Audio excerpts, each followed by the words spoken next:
Hey guys, welcome to this video for the 2018 Level 2 Mechanics paper. So question 1, the water balloon launcher. A water balloon launcher is made from a stretchy rubber that approximates a spring, as shown in the photos below. To determine the spring constant, Oliver, a year 12 pupil, measured the distance that one side of the rubber extended when various masses were attached to it. Oliver's results are displayed in the table and graph below. So question A. Using the data and or graph above, show that the spring constant K of one side of the stretchy rubber is 98 newtons per meter. So for this question, they tell you to use the graph or the table. So in these types of questions, I actually prefer to use the table because they actually give you the definitive values. Because if you read off the graph, it's very difficult to read precise values, which means your answers might be having some uncertainty in your answers. So if you use the tables here, they give you the definitive values. So that means you'll get the definitive value for the spring constant. So we'll just use the first values here. So if newtons in force equals to 4.9 newtons, and the extension distance when 4.9 newtons were applied is 0.05 meters. So for this question, we're just going to use our F equals to Kx formula, where force is the unbalanced force on the spring, and the K is the spring constant, and X is the extension distance. So in this case, we have our force applied is 4.9 newtons, and as a result of 4.9 newtons applied on the spring, or in this case the water balloon launcher, it was extended by 0.05 meters. So if we rearrange the formula, our K is equal to 4.9 divided by 0.05, and that should give us an answer of 98 newtons per meter. And that was what they wanted us to show, so you can write as required, and that should get us an achieve grade here. Alright, question B. Oliver then connected both sides of the water balloon launcher as shown below. The launcher was held stationary with an 80 newtons pull force. The free body force diagram of the launcher is shown below. Draw a closed labeled scale vector diagram on the grid below. The 80 newtons horizontal force vector has been drawn for you. Alright, so for this question, we should be translating the F1 and F2 vectors onto our grid diagram. So for our F1, we can translate this vector. So as you can see, we translated this F1 vector, we translated it down into the grid. And similar thing for our F2. Our F2 vector can also be translated so that it makes a right angled triangle. The reason we can say it's right angled is because, I'll explain to you later, so let's get this diagram looking a bit better. Let's get, okay.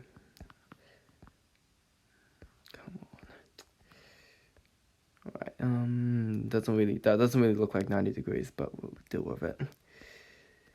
Alright, so we know that the angle that F1 makes with the horizontal, so this angle is 45 degrees. So therefore, as this is the horizontal here, we know that this angle here must also be 45 degrees. Similarly, with our F2, we know that the angle it makes with the horizontal is also 45 degrees. So we know that this angle here is 45 degrees. We also know that angles in a right angle triangle, angles in a triangle will add up to 180 degrees. So we have our 45 plus 45 plus our unknown angle is 180 degrees. So you know that this here must be a 90 degrees right angle. So that means that this is a right angled triangle. So using the above grid or another method, calculate the magnitude of force F1. So this question, if you can use the grid if you want, but however, like all measurements, it's going to be an uncertainty due to like your measuring of the vectors. So I would just prefer just to use our SOHCAHTOA rules here in order to find our F1. So in this case, our vector over here is F1 and F2 is here. Alright, so in this case, we'll have, let's just say we're using this angle here, so 45 degrees. This is the opposite side, this is the hypotenuse, and this is the adjacent side. So we can say that sine 45 is equal to our F1 divided by our 80 newtons. So if we plug that into our calculator, so remember your calculator should be set to degrees. So sine 45 times 80, we should get that our F1 is equal to 56.57 newtons. And you can choose to round that, or you can just leave your answer like 56.57. That's okay. So that should get you a merit grade. With the correct vector diagram and the answer is a merit grade. For an achieved grade, you can have either one of those two. So you can either have the correct answer or you can have a correct vector diagram. So either one of them will get you an achieved grade. Alright, the water balloon launcher is pulled back, so each stretchy rubber pair is extended by a distance of 0.58 meters. Calculate the total elastic potential energy stored in the two sides of the stretchy rubber. So the total elastic potential energy is going to be the elastic potential energy stored in this rubber string plus the elastic potential energy stored in the second rubber string. So we know the extension distance is, let's say the extension distance is 0.58 meters. And we know that our spring constant was 98 newtons per meter. Right, so we can say that our EP equals to half kx squared. So EP equals to half of 98 times 0.58 squared.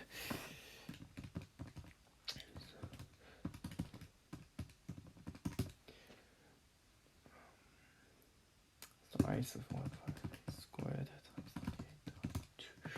You should get that our EP equals to 16.48 joules. However, remember that this EP is just for one side of the stretchy rubber string. We want to find the total amount of elastic potential energy stored, which means you have to consider the other stretchy rubber string as well. And that since that extension distance is the exact same, and we know that the spring constant is the exact same for both for each rubber pair, therefore we can just multiply our EP by 2. So we can say that 16.48 times 2 equals to our total EP, which is 32.96 joules. And you can choose to round that to 33, or you can just leave your answer as 32.96. It doesn't really matter. So if you get 32.96 joules, you'll get a merit grade. To get an achieved grade, one value of energy correct. So if you just get up to a 16.48 joules and you stop, you'll get an achieved. Question D. Using the information already calculated above, describe how to calculate the launch speed of the balloon. So no calculations are required. Okay, so for this question, we're going to be assuming the energy conservation, so that all of the elastic potential energy stored in the two stretchy rubber band pairs is going to equal the kinetic energy gained. So in real life, we know that's not going to happen, because in real life, when you release the ball, some of that energy is going to be lost to heat and sound energy, which means that the ball isn't actually going to reach the speed that's calculated using the energy conservation. However, for the sake of simplicity, we'll just say that to calculate the launch speed of the balloon, we'll assume conservation of energy, where the EP, elastic potential energy stored, is equal to the kinetic energy gained. Okay, so we say, assuming law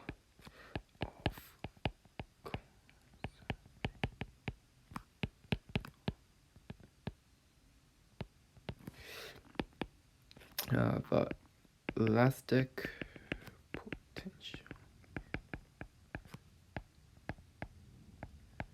The elastic potential energy stored the elastic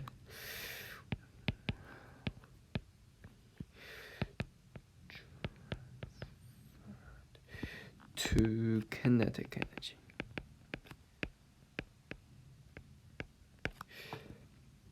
Alright, so we just say that our EP equals to EK, so basically bracket EP equals to EK. So therefore, we'll say that half kx squared equals to half mv squared. Alright, so that should be our answer for this question. Okay, and part 1 and part 2 are connected, so I'll do part 2 first. Describe 2 changes that could be made to increase the launch speed of the water balloon and state any assumptions. Explain or discuss why these changes would give the desired effects. Right, so there's 3 main ways that we can increase the launch speed of the water balloon. So obvious one is if we extend the rubber band further, so the extension distance is increased, then we can increase the amount of elastic potential energy stored in the rubber band. And if we do this, then therefore when you release the ball, there's going to be more kinetic energy. And because the mass of the balloon stays the same, it's going to reach a higher speed. So that's increasing the extension. So increasing the stiffness of the rubber band will increase the spring constant of the rubber band. And that's assuming that we keep the extension distance the same. So if we have a stiffer rubber band while keeping the extension distance the same, it's actually going to increase the amount of elastic potential energy stored, and likewise it's also going to increase the amount of kinetic energy when the ball is released, and therefore it will reach a higher speed.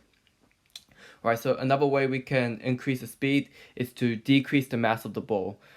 When we decrease the mass of the ball, that means if we keep the amount of elastic potential energy stored the exact same, that means it will gain the exact same amount of kinetic energy. However, since the mass of the ball is decreased, then it will actually reach a higher kinetic energy. So those are the three ways that we can increase the launch speed of the balloon. So we can say that we'll say to increase.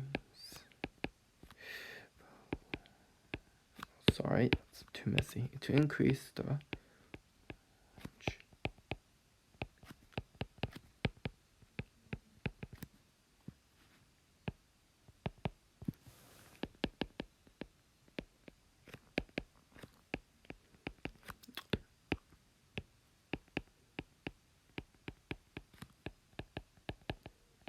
we can increase the extension distance of the rubber band.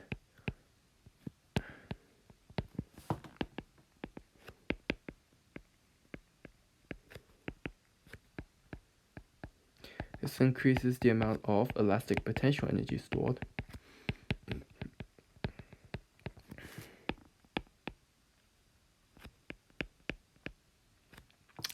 As EP is proportional to the extension distance squared. Okay.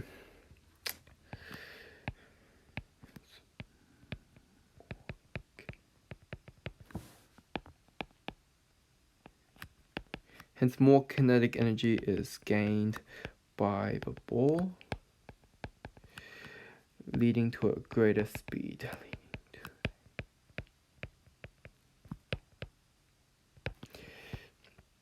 Alright, so we can also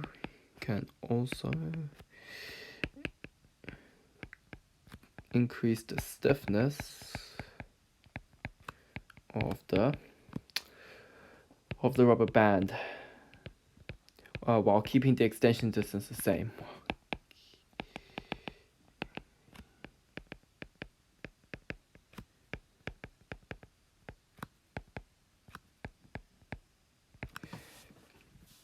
Now this will also increase the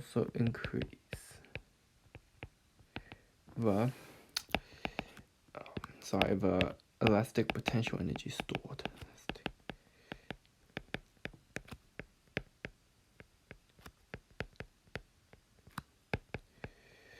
Leading to a higher speed of the ball.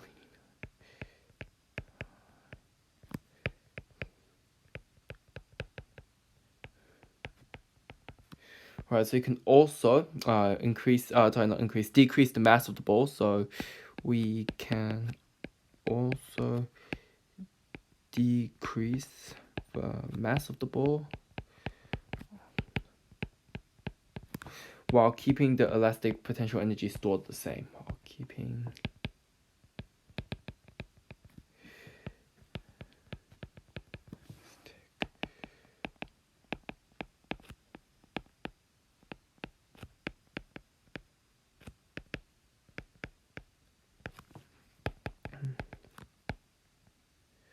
Sorry, so this means that the same amount of kinetic energy is gained. This means the same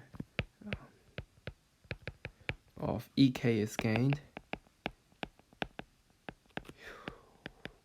while the mass of the ball. Well, it's not really a ball, it's a balloon, isn't it? I've been saying ball this entire time, but it was actually a water balloon. My bad. Alright, so while the mass of the balloon is decreased,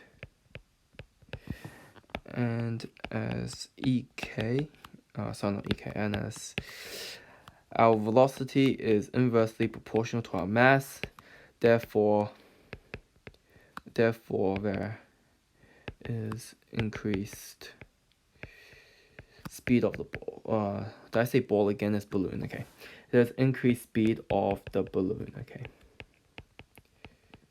Right, so those are the three main bullet points that you could talk about. So you either could talk about increasing the extension distance of the rubber band, leading to an increase of the elastic potential energy stored in the rubber band, which will lead to more kinetic energy gain, which will increase the speed of the ball. Or you can increase the stiffness of the rubber band. This will lead to, once again, more elastic potential energy stored in the rubber band, and therefore that will lead to more kinetic energy gained, which will lead to a higher speed. Or we can decrease the mass of the ball while keeping the elastic potential energy stored the same. This is so that the same amount of kinetic energy is gained, but since the mass is decreased, then the velocity of the ball will actually be higher. So those were the three bullet points you could talk about. So in this specific question, you only had to talk about two of those bullet points. So any two of those bullet points. And in terms of these two parts of part I and part II, so the mark schedule says that to get an excellence grade, you need two correct answers in II with full explanation. So it's full explanation for this part, as well as a fully correct answer to this part I over here. So to get an excellence grade, you actually need both of these full answers here. So to get for an excellence. To get a merit grade, you have this first part has to be correct no matter what. So we have to have this first part correct, and you only need to have one correct explanation here. So one bullet point here will get you a merit, or you can have a full explanation for two changes here. So let me repeat that. So you can either have part I correct and one part of part 2 correct, or you can have just part 2 fully correct for a merit. For an achieved, you can have part I correct, that gives you an achieved by itself, or you can have one correct description for part II by itself will get you an achieved, or you can have two very brief descriptions with no further explanation will get you an achieved. So, for example, if you just stated that, increasing the extension distance, if you just state, decreasing the mass, just for example, just stating ways to increase, but not explaining why that would increase the speed, that can get you an achieved grade. Alrighty. So question 2, alternative launches. Oliver's brother Jimmy also wanted to launch water balloons. He made a launcher using a uniform 1.1 meter long wooden beam that has a mass of 0.3 kilograms. He placed this water balloon in a holder that has a combined mass of 0.19 kilograms on the far left hand end of the beam, 0.8 meters from the pivot point. To get the launcher level in a state of equilibrium, he added a brick to the right-hand side of the pivot point. In the diagram below, draw and label all forces acting on the wooden beam. Okay, so the most obvious forces acting on this wooden beam right now would be the weight forces of each of the components on the beam, including the beam itself. So we'll label those first. So the weight force of the objects. Oh no, why am I getting a red arrow? Sorry. Black arrow. Alright, so some important things to note down. So we know that the long wooden beam has a mass of 0.3 kilograms. The water balloon holder has a mass of 0.19 kilograms. And that means, in terms of drawing the vectors, we need to make sure that the vector representing the weight force of the beam needs to be longer than the length of the vector representing the weight force of the water balloon. This is because of the relative sizes of these forces. Because the beam has a higher mass, it's also going to have a higher weight force. So in the vector diagram, we will represent that by using a longer vector. So it's very important to get that get to represent bigger forces with bigger vectors to show the relative sizes of the forces. So you can get marked down if you get the incorrect relative sizes of these vectors. So we say this is our FG of our water balloon. So should be directly downwards, but I cannot seem to get this directly downward. Okay, it's good enough. And we have our weight force of our beam, which will be larger, not that much larger. It's about, yeah. Alright, and we have our brick. So right now we don't know the mass of the brick, so I guess it doesn't matter that much what the the relative size of this vector is. We'll just say it's somewhere there.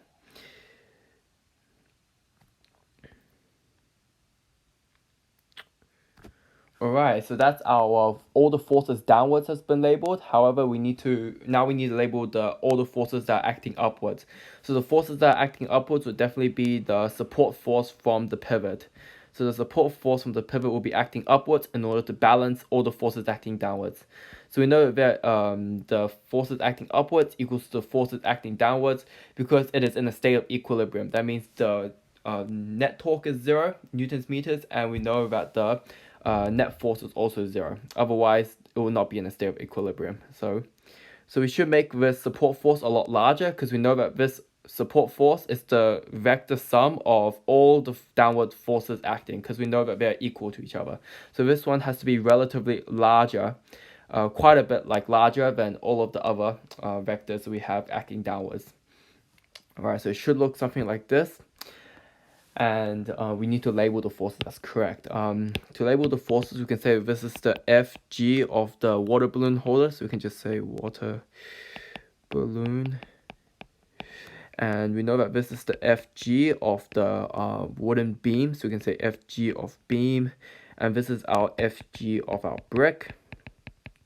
And we can label this F upwards. We can say this is the support force of the pivot point. And that will be our label diagram. And to get the full achieved mark, it's just an achieved mark. So 3 labeled forces correct. So you only need 3 labels correct to get your achieved mark. So any 3 of these labeled correctly, you'll get an achieved. So that's for three labels. Alright, so question B. Calculate the mass of the brick on the right side required for the beam to be level. So level as in a state of equilibrium. So they use the word level, but to be better, we should say this is in a state of equilibrium. So we can say that the system, system is in equilibrium. So system is in equilibrium. Hence our net torque, hence net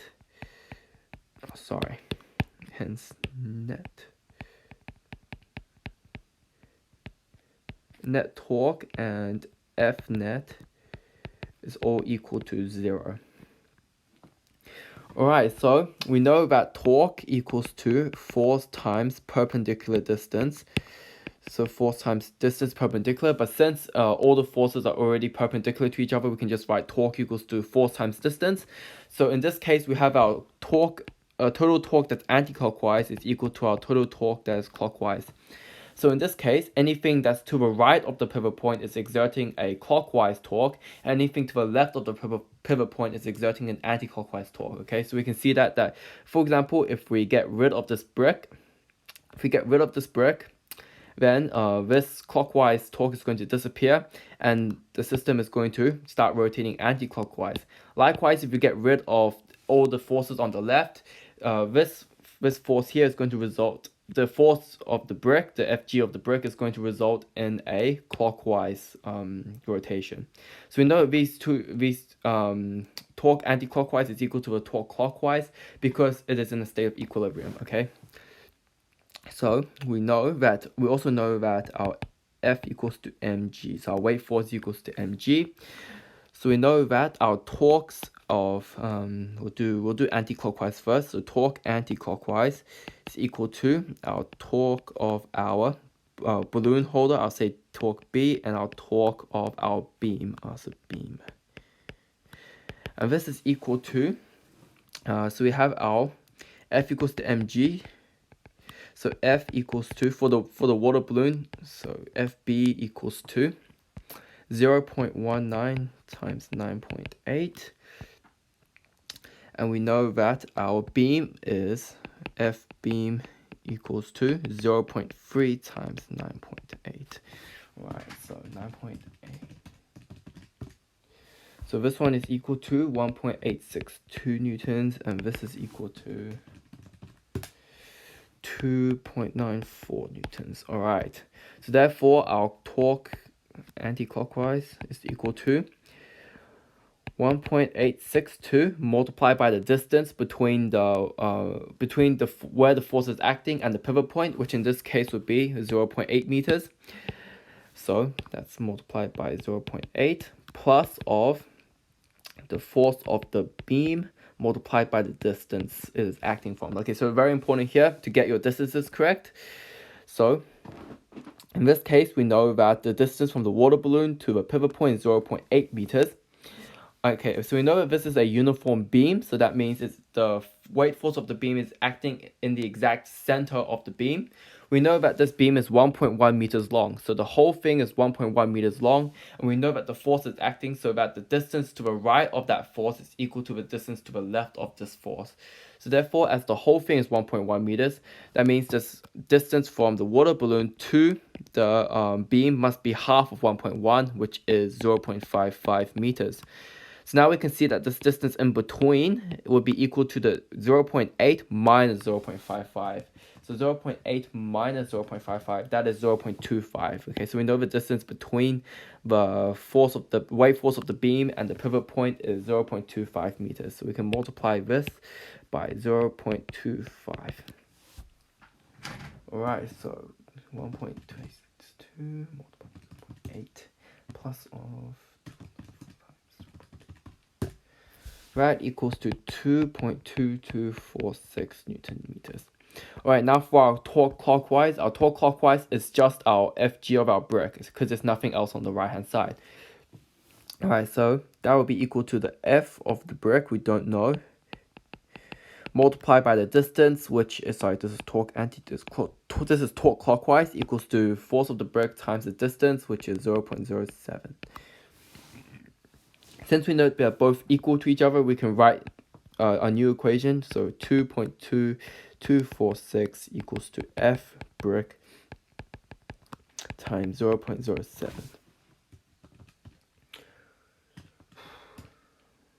So rearranging this equation, we'll get that the F of the brick is equal to 31.78 newtons.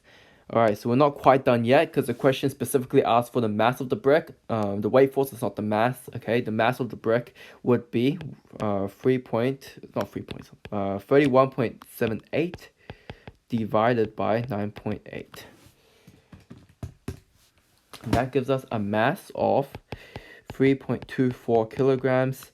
You can just leave your answer as 3.24 kilograms, or you can choose to round it to 3.2. It doesn't really matter. But this will get you, getting a correct mass here will get you in a merit grade. To get an achieved grade is, okay, so what the mark schedule says for achieved is one error. So an example of an error would be forgetting to account for the FG of the beam. That will be an example of an error that could still get you an achieved. Okay, so question C. Jimmy decides to launch his balloon by jumping on the right hand end of the wooden beam. It takes a time of 0.14 seconds to launch a 0.18 kilogram water balloon. The average force the balloon experiences is 20 newtons. By first showing that the change of momentum of the ball is 2.8 kilograms meters per second, calculate the speed of the balloon the instant it leaves the launcher. Okay, so first things first, we want to show that the change of momentum is 2.8. So we know that our P equals to our mv, because momentum is the measure of the motion of an object. So we know that P equals to 0.18. The impulse of the balloon is 2.8.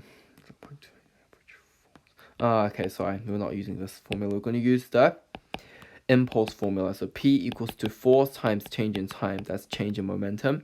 So change in momentum equals to 20 times 0.14. And that gives us a change in momentum equals to 2.8 kilograms meters per second. Alright, so calculate the speed of the balloon the instant it leaves the launcher. Okay, So we know that our change in P is 2.8 kilograms meters per second. So we can now use our P equals to mv, where our change in momentum was 2.8 kilogram meter per second. So we can say 2.8 equals to 0.18, which is the mass, multiplied by the velocity. So 2.8 divided by 0.18. That will give us a velocity of 15.56 meters per second. Alright, and getting the correct 15.6 meters per second, that's actually a merit grade. Okay, so merit for correct velocity. And for an achieved grade,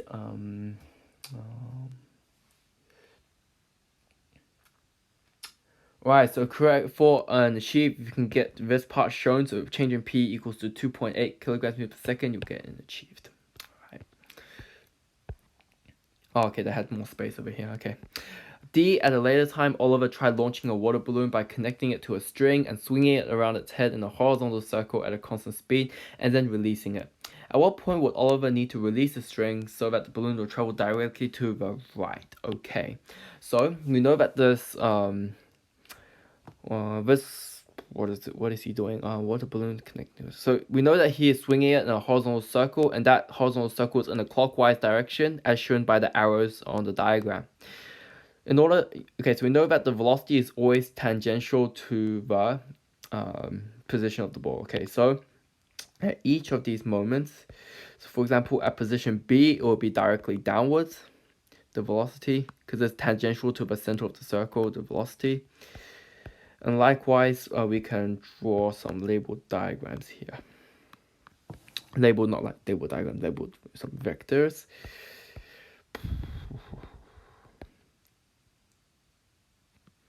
Right, these velocity, the size of these vectors should be the same, but yeah, okay.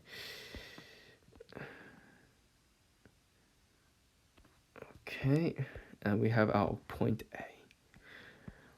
Alright, so as seen by this diagram, we can easily determine that the ball is going to fly directly to the right when the ball is at point A. So this is just a state question, so we're just going to state point A here. So we don't really need to explain, we just need to state in this question. So part II, Jimmy, who is standing to the right of the circle, wants to catch the fast-moving water balloon without it bursting.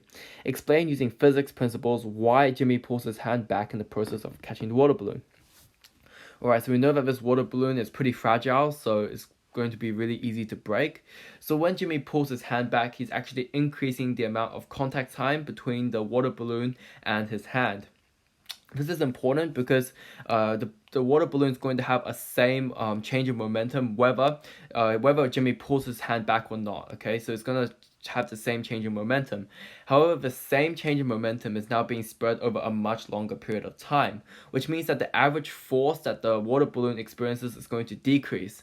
And as a result, the maximum force that's experienced by the balloon is also going to increase. So the maximum force is actually the force that determines whether the water balloon is going to break or not. Because if we have a very large force, then it's very likely that the water balloon is going to break. However, if Jimmy pulls his hand back, he increases the contact time. He is reducing the maximum force, and therefore he is reducing the likelihood of the water balloon to burst. And that can be related back into our impulse formula. So that can be related to our P equals to F change in time. So if our momentum's change in P stays the same, while the contact time increases, then our average force experience must decrease. Alright, so for this question, we'll say that when Jimmy,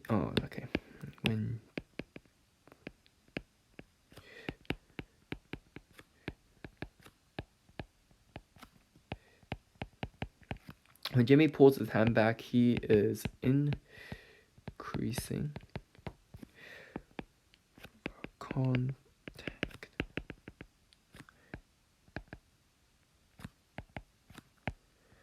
between the balloon. I was gonna say ball there again. It's not a ball, it's a balloon. Alright, by increasing the contact time between the balloon and his hand. The change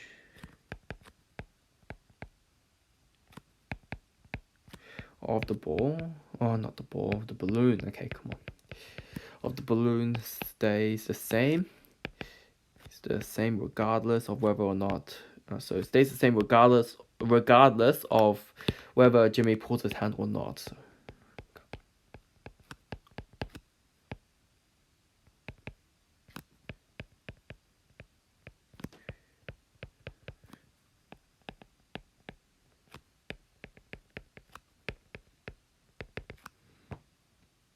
Alright, so this means that the same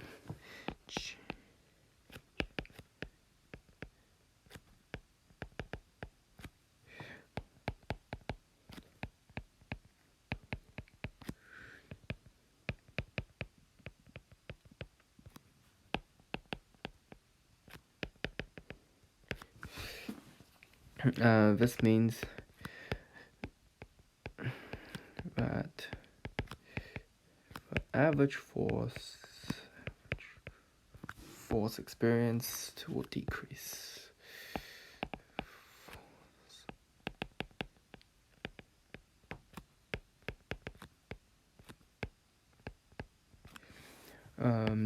Will decrease, meaning the peak force will also decrease. The peak as in the maximum force, the peak force also decreases. Okay, not enough space here, is there? Okay, so the peak force also decreases, resulting in a lower chance for the balloon to break.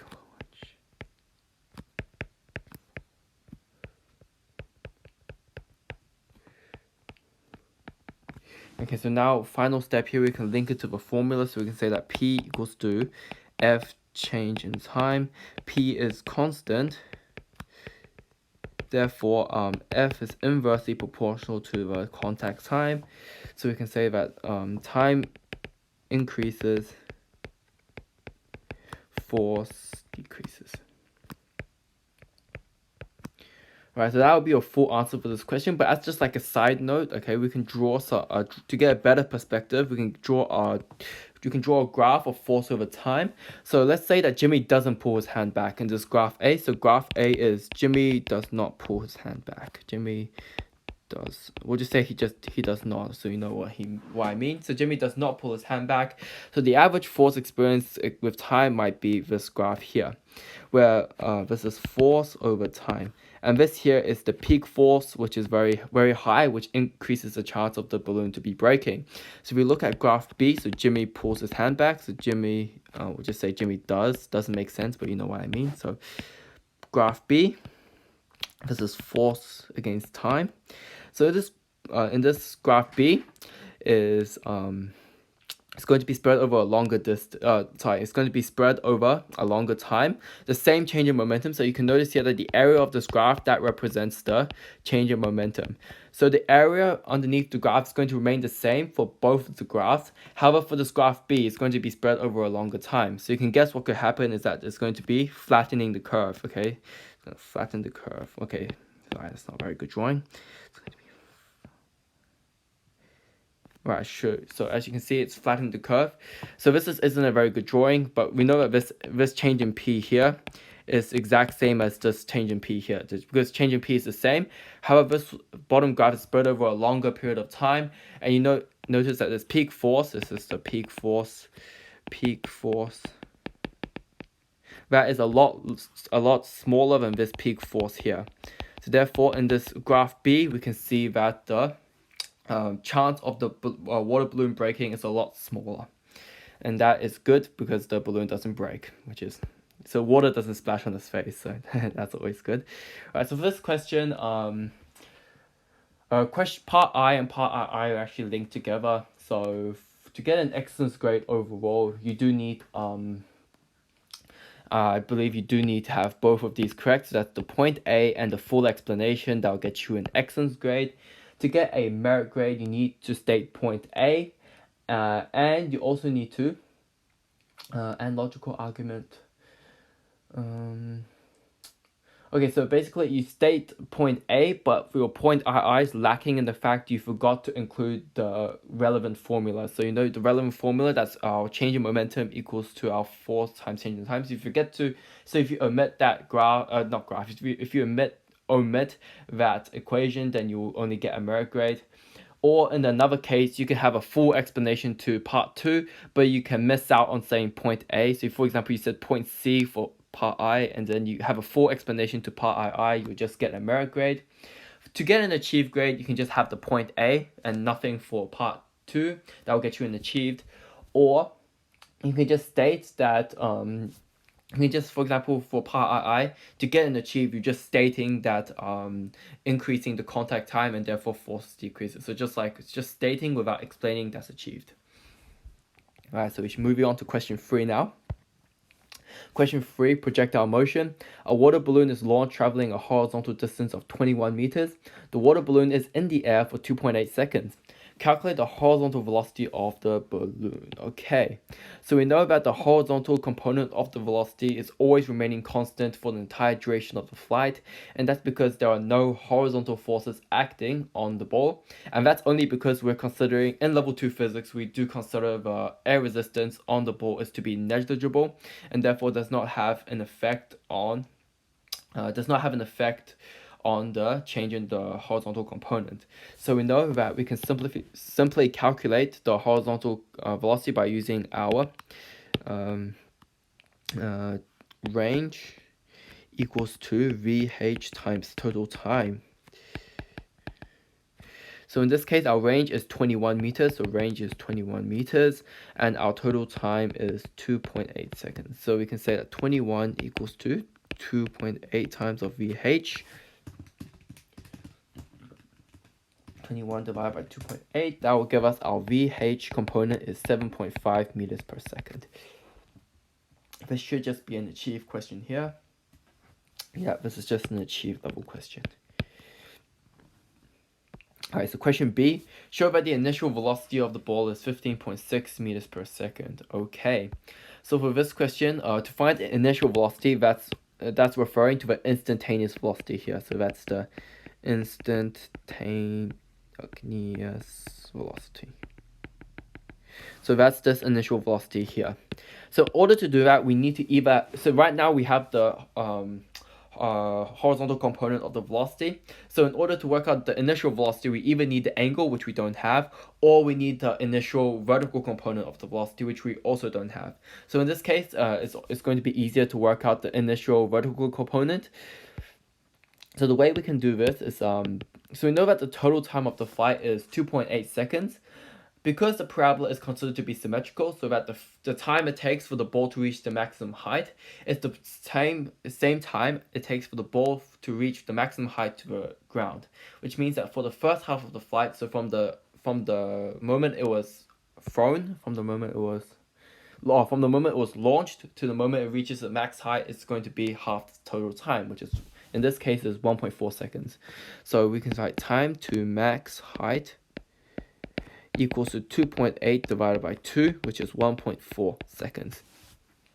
So now we can use our equations of motions. We can use our VF equals to VI plus AT. So we know our vertical component at the maximum height is 0 meters per second because it's because we know that the water balloon is vertically stationary very temporarily at the maximum height. So we know that our VF is 0 meters per second. Our initial vertical component is what we're trying to find. Our acceleration due to gravity is negative 9.8 because the vertical component is acting in the opposite direction as the force of gravity, which is acting downwards. And we know that the time is 1.4 seconds. So we know that 0 equals to VI minus 9.8 times of 1.4. So if we rearrange, we'll find out our VI is equal to 13.72 meters per second. And now we can just apply Pythagoras rules here. So we can draw a little bit of diagram. So we have our instantaneous velocity here. Sorry, it's not a very good drawing, but okay, so now we can rearrange our vectors so it looks like a vector diagram. So this is our VH, our VV, and our instantaneous velocity. So we can see that our VH squared plus our vertical component squared equals to our instantaneous velocity squared. Okay, so therefore 7.5 squared plus 13.72 squared square root is equal to our instantaneous velocity.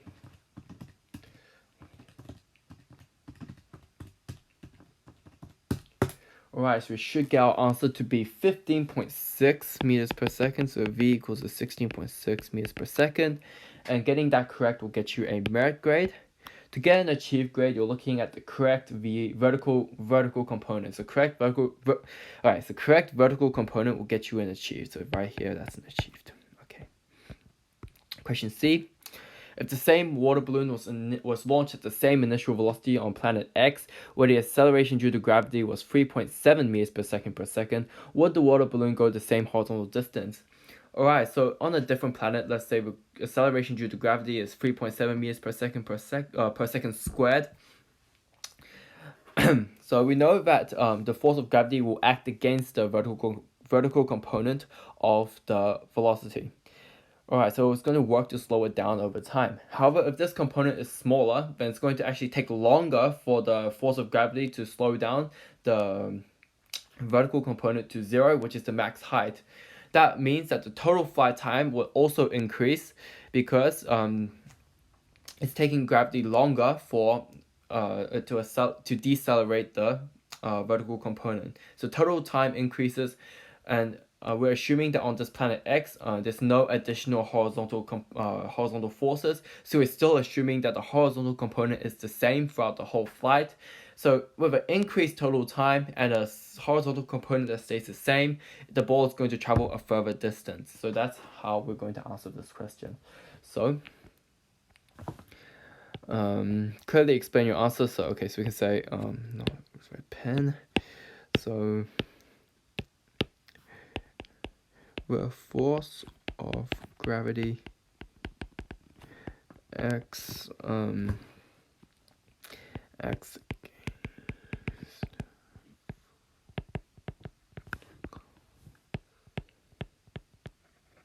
component. So because gravity is smaller on planet X, it will take longer.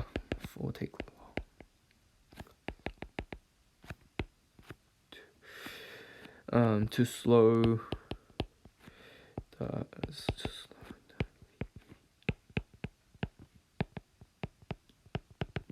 and that's our max height. Hence the total flight time on planet X. Oh, not planet X. That's very messy. Sorry. On planet X will be longer than the 2.8 seconds on Earth. Right. So we're gonna say assuming that there's still no horizontal forces acting. So assuming there are no unbalanced horizontal forces acting.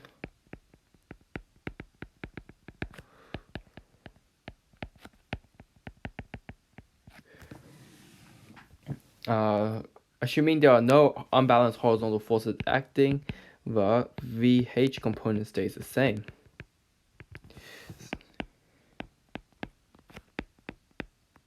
While the total flight time increases.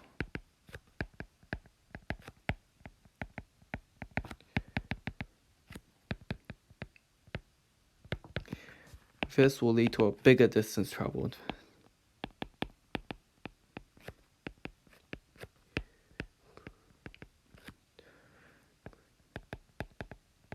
Okay, so greater horizontal distance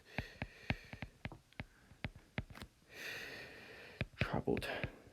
Okay, then that would be your answer for this question. So a full explanation, so that's justifying it with longer time, and the horizontal component stays the same. Therefore, our total horizontal distance traveled is greater. That will get you a merit grade. To get an achieved grade, you can just say the time of travel will increase. Just stating the time of travel increases by itself will get you an achieved. Or you can say that the ball goes to a higher maximum height, so it travels further. So just stating these bullet points will get you an achieved. Alright, so the last question. Back on Earth, Jimmy wants to catch a water balloon. He stands 12.5 meters from the launch position, and his hands are 1.1 meters above the top of the launcher. The water balloon is launched at the angle of 35 degrees to the horizontal. The horizontal component of the velocity is 10 meters per second. By showing that the vertical component of the velocity is 7 meters per second, determine whether the water balloon will arrive at the correct position to Jimmy to catch it. Okay. The question tells us that the distance of the water balloon launcher to Jimmy is 12.5 meters. We want to figure out how long it will take for this water balloon to reach Jimmy. And we can do that by finding the horizontal component, and then because the horizontal component stays the same, we can find the total time it takes for the water balloon to reach Jimmy. So we can say that VH is equal to cos 35 times of 10, which is equal to 8.19 meters per second. And therefore, as our range equals to our VH times total time, we know that 12.5 divided by 8.19, that equals to 1.526 seconds. Right, so our next step is to find the time it takes to reach the maximum height. And after we find the time to reach the maximum height, we can determine whether the ball reaches Jimmy after it reaches the maximum height or before the ball reaches the maximum height. But by looking at the diagram, we can probably already infer that the ball is going to arrive at Jimmy after the ball reaches the maximum height due to the shape of the parabola that's given in the diagram. However, we still want to show this in our calculations. So we want to say our VV equals to sine 35 times 10. And that equals to 5.736 meters per second. And now to find our time to max height, we'll use our kinematic equation, sorry, not W. VF equals to VI plus AT. So therefore 0 equals to 5.736 minus 9.8.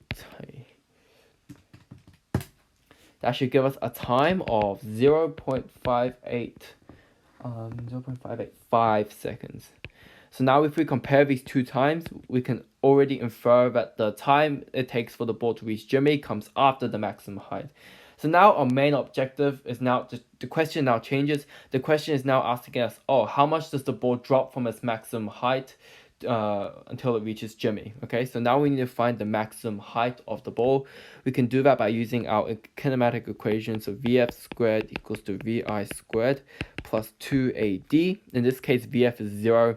VI is our initial vertical component. Acceleration is negative 9.8. So we can rearrange to find D. So 0 equals to 5.736 squared minus 2 times of 9.8 times of our distance. Okay. So 5.376 squared divided by 2 times 9.8. Okay. So our distance at our max height is equal to 1.679 meters. Okay.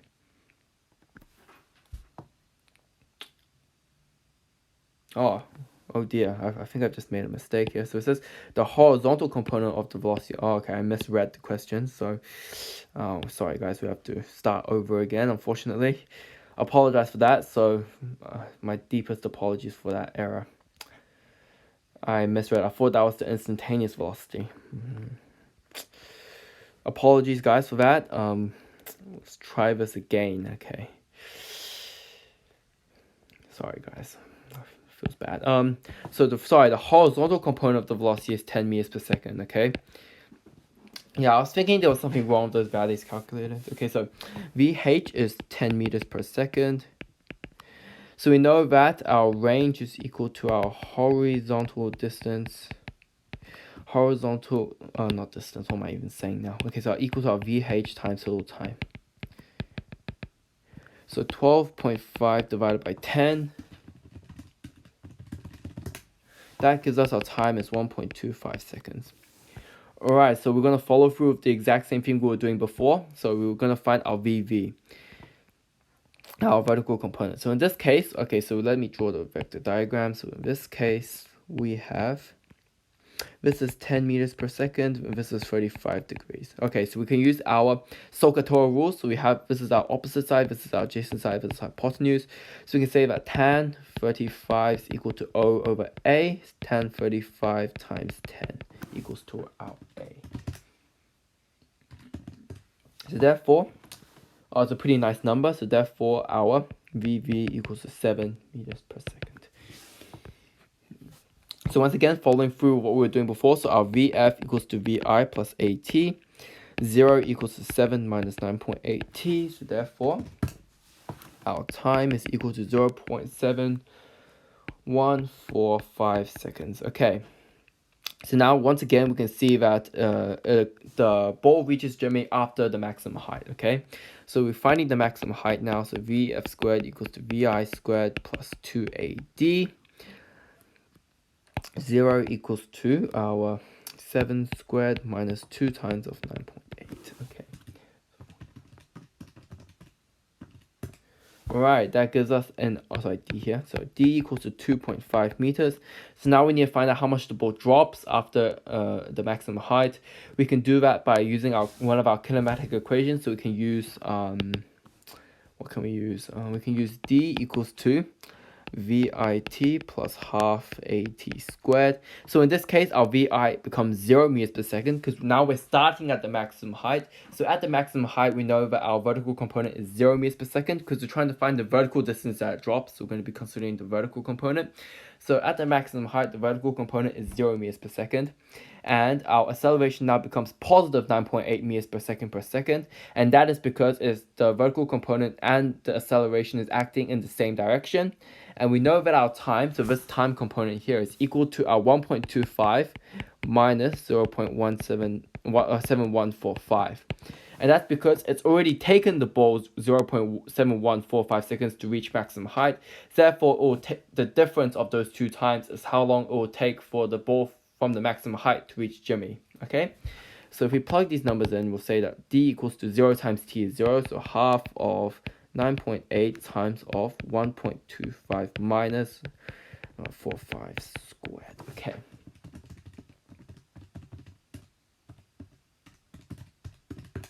Okay, so we just see our distance equals to 1.4 meters. Okay. Alright, so now it's the distance dropped is 1.4 meters. The distance at the max height, so we say this is max, this is distance dropped. So therefore, D at Jimmy equals to 2.5 minus 1, minus 1.4 equals to 1.1 meters. So this is, so the Jimmy's hand is 1.1 meters above the ground. Therefore, it is in the exact correct position for him to catch it.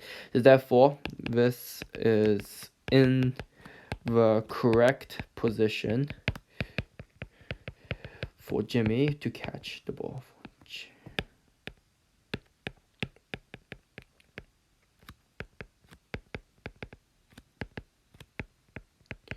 Alright, so I mentioned this in my projectile motion video, but if you haven't watched that, but it's very important. It's like imperative that this final statement here is so important, like the final statement to answer the question, because if you can see the question here, it says determine whether the water balloon will arrive at the right position for Jimmy to catch it. So the ultimate question you're trying to answer is Jimmy going to catch the ball or not? So for example, if you just stop here at 1.1 meters per second, you haven't answered the question. You've given me the height, but is Jimmy going to catch the ball or not? You didn't answer the question. And I see so many times that students are going to get penalized because they don't have that final statement. And it's really a shame because they've already done all the hard work to get to that final answer. And it's just because they didn't write that final statement, they get penalized. And that's really tough. So in order to avoid the situation happening, always remember to answer the question. So in this question is asking you whether the balloon will arrive at the right position for Jimmy to catch it. So your final answer should be answering the question. So in this case, yes, the ball is in the correct position for Jimmy to catch the ball. That is your final answer there, okay? So that's very important. And I apologize for that first bit. I messed up on the first bit. I apologize. Okay, so as you can see here, so the question says full answer and correct working and a statement that says Jimmy can catch the ball. Okay, so it's to get an excellence, you need the full answer, so that's 1.1 meters. And so the keyword here is and. You also need that statement, okay? So that's what the mark schedule here. So I'm not making this up, okay? I'm being very serious right now, okay? So you need the statement and you need the correct answer. So both the statement here, and the correct answer here, that's what's going to get you your excellence grade, okay? For a merit grade, okay, so if you don't have that statement, you'll drop down to a merit, okay? So for a merit grade, if you can get the correct time, one of the correct time in the air, So basically, if you make like one error is acceptable for merit, or correct VI. So getting your VI correct and the correct time in the air, 1.25 seconds. So that's actually pretty lenient for merit. So 1.25 seconds and 7 meters per second. It looks like yeah. That's gets you a merit. So 1.25 seconds and 7 meters per second, that gets you a merit. To get an achieved grade, you find your vertical component, that's an achieved. Okay. Alright, so thank you for watching this video on 2018 level 2 mechanics. Apologies about that last question when I was doing that the instantaneous velocity was 10 meters per second and doing all the wrong calculations there. I apologize, but nonetheless I hope you did enjoy this video, and I do hope I will see you in the next video. Thank you.